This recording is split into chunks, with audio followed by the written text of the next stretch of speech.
बेटा, हमारा एक्सीडेंट हो गया है। मुझे ज्यादा चोट नहीं आई, पर तेरी माँ की हालत गंभीर है। कुछ पैसों की जरूरत है और तेरी माँ को खून भी चढ़ाना है। 62 साल के माधव जी ने अपने बड़े बेटे से फोन पर कहा, पापा, मैं बहुत व्यस्त हूँ आजकल, मेरा आना नहीं हो सकेगा। मुझे विदेश में नौकरी का पैकेज मिला है, तो बस उसी की तैयारी कर रहा हूँ। आपका भी तो यही सपना था ना, इसलिए हाथ भी तंग चल रहा है। पैसे की व्यवस्था कर लीजिए, मैं बाद में दे दूंगा। उनके बड़े इंजीनियर बेटे ने जवाब दिया। उन्होंने अपने दूसरे डॉक्टर बेटे को फोन किया तो उसने भी आने से मना कर दिया। उसे अपनी ससुराल में शादी में जाना था। हाँ, इतना जरूर कहा कि पैसों की चिंता मत कीजिए, मैं भिजवा दूंगा। ये अलग बात है कि उसने कभी पैसे नहीं भिजवाए। उन्होंने बहुत ही मायूसी से फोन रख दिया। अब उस नालायक को फोन करके क्या फायदा? जब ये दो लायक बेटे कुछ नहीं कर रहे तो वो नालायक क्या कर लेगा? उन्होंने सोचा और बोझिल कदमों से अस्पताल में पत्नी के पास पहुंचे और कुर्सी पर ढेर हो गए। पुरानी बातें याद आने लगी। माधव राय जी स्कूल में शिक्षक थे। उनके 3 बेटे और एक बेटी थी। बड़ा इंजीनियर और मझला डॉक्टर था। दोनों की शादी बड़े घराने में हुई थी। दोनों अपनी पत्नियों के साथ अलग अलग शहरों में रहते थे। बेटी की शादी भी उन्होंने खूब धूमधाम से की थी। सबसे छोटा बेटा पढ़ाई में ध्यान नहीं लगा पाया था। 11वीं के बाद उसने पढ़ाई छोड़ दी और घर में ही रहने लगा। कहता था, मुझे नौकरी नहीं करनी, अपने माता पिता की सेवा करनी है। पर मास्टर साहब उससे बहुत नाराज रहते थे। उन्होंने उसका नाम नालायक रख दिया था। दोनों बड़े भाई पिता के आज्ञाकारी थे, पर वो गलत बात पर उनसे भी बहस कर बैठता था। इसलिए माधव जी उसे पसंद नहीं करते थे। जब माधव जी रिटायर हुए तो जमा पूंजी कुछ भी नहीं थी। सारी बचत दोनों बच्चों की उच्च शिक्षा और बेटी की शादी में खर्च हो गई थी।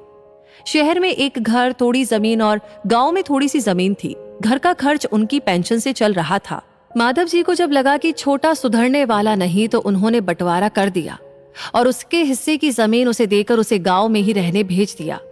हालांकि वो जाना नहीं चाहता था, पर पिता की जिद के आगे झुक गया और गांव में ही झोपड़ी बनाकर रहने लगा। माधव जी सबसे अपने दोनों होनहार और लायक बेटों की बड़ाई किया करते थे। उनका सीना गर्व से चौड़ा हो जाता था, पर उस नालायक का नाम भी नहीं लेते थे। 2 दिन पहले दोनों पति पत्नी का एक्सीडेंट हो गया था। वो अपनी पत्नी के साथ सरकारी अस्पताल में भर्ती थे। डॉक्टर ने उनकी पत्नी को ऑपरेशन करने को कहा था। पापा, पापा, ये सुनकर तंद्रा टूटी तो देखा सामने वही नालायक खड़ा था।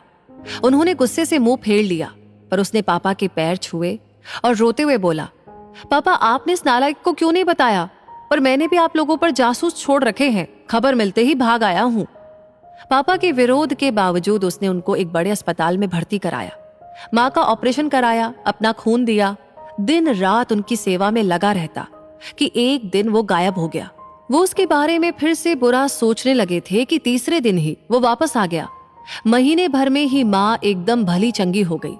वो अस्पताल से छुट्टी लेकर उन लोगों को घर ले आया। माधव जी के पूछने पर बता दिया कि खैराती अस्पताल था, पैसे नहीं लगे हैं। घर में नौकरानी थी ही। वो उन लोगों को छोड़कर वापस गांव चला गया। धीरे धीरे सब कुछ सामान्य हो गया। एक दिन यूं ही उनके मन में आया कि उस नालायक की खबर ली जाए। दोनों जब गांव के खेत पर पहुंचे तो झोपड़ी में ताला देखकर चौंक गए। उनके खेत में काम कर रहे आदमी से पूछा तो उसने कहा कि ये खेत अब मेरे हैं। क्या? पर ये खेत तो... उन्हें बहुत ही आश्चर्य हुआ। हाँ, उसकी माँ की तबीयत बहुत खराब थी, उसके पास पैसे नहीं थे तो उसने अपने सारे खेत बेच दिए। वो रोजी रोटी की तलाश में दूसरे शहर चला गया है। बस ये झोपड़ी उसके पास रह गई है। ये रही उसकी चाबी, उस आदमी ने कहा। वह झोपड़ी में दाखिल हुए तो बरबस उस नालायक की याद आ गई। टेबल पर पड़ा लिफाफा खोलकर देखा तो उसमें रखा अस्पताल का 9 लाख का बिल उनको मुंह चिढ़ाने लगा। उन्होंने अपनी पत्नी से कहा, जानकी, तुम्हारा बेटा नालायक तो था ही, झूठा भी है।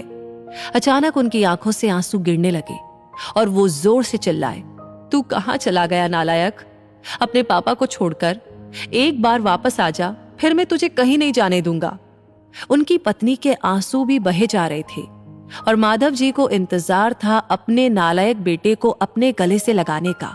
सचमुच बहुत नालायक था वो।